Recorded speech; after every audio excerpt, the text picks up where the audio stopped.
තෙරුවන් සරණයි. මේ පණිවිඩය කත්නෝරුවේ සිරිධම්ම අපේ හාමුදුරුවන්ට. අපේ හාමුදුරුවනේ මම කුරුණෑගල මාවතගම උපුල් බණ්ඩාර. මම විවාහක දෙදරුපියෙක්. වෘත්තීන් කළමනාකරුවෙක් හා දේශකවරයෙක් පුහුණුකරුවෙක් වගේම මාධ්‍ය ආයතන ගණනාවක සේවය කළ නිවේදකයෙක්.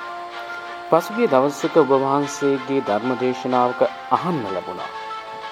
අම්මා කෙනෙක් ජීවිත කාලය තුල බත් මුට්ටි 30-40000ක් උයලා දරුවන්ට කණ්ඩ දෙනවා කියලා.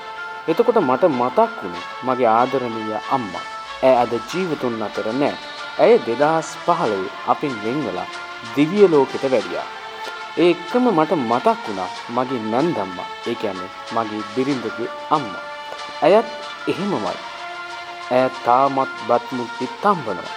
ඔබ වහන්සේගේ දේශනාවට අනුව ඉතින් අපේ හාමුදුරනේ මට හිතුණා මමත් වෙනස් වෙන්න ඕන කියලා. ඒ ඔබ වහන්සේට පින් සිද්ධ වෙන්න.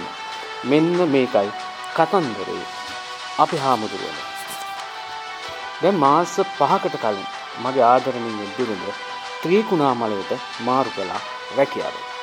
අපේ සෙනෙහබර කැදැල්ලෙන් ඇයව වෙන් කළා රැකියාවේ අවශ්‍යතාවයකට කියලා.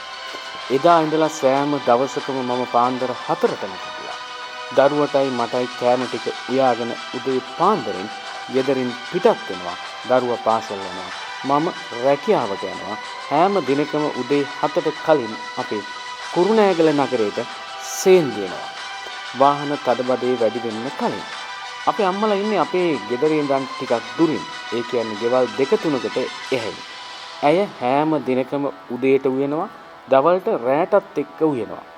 අපේ හාමුදුරනේ එදා ඔබ වහන්සේගේ අම්මගේ බත් තම්බන කතාව අහපු දවසේ ඉඳලා මම අම්මට උදේට උයන්න දුන්නේ නැහැ. මම යාළටත් එක්ක උයලා ගෙදරින් එනවා. මම හිතනවා දැන් දවසට එක බත් මුට්ටියයි අපේ අම්මා උයන්නේ කියලා. ඒ කියන්නේ නැන්දම්මා. අම්මලා කවුරුත් එකයි අපේ හාමුදුරනේ. මේ උත්සාහයෙන් මට පිනක් අත් වෙනවා. ඒ පින 100% ඔබ වහන්සේටත් හිමි අපේ හාමුදුරනේ.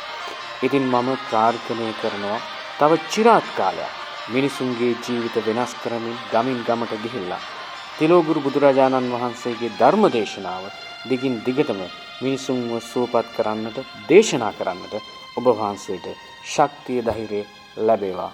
තෙරුවන් සරණයි අපේ හාමුදුරනේ.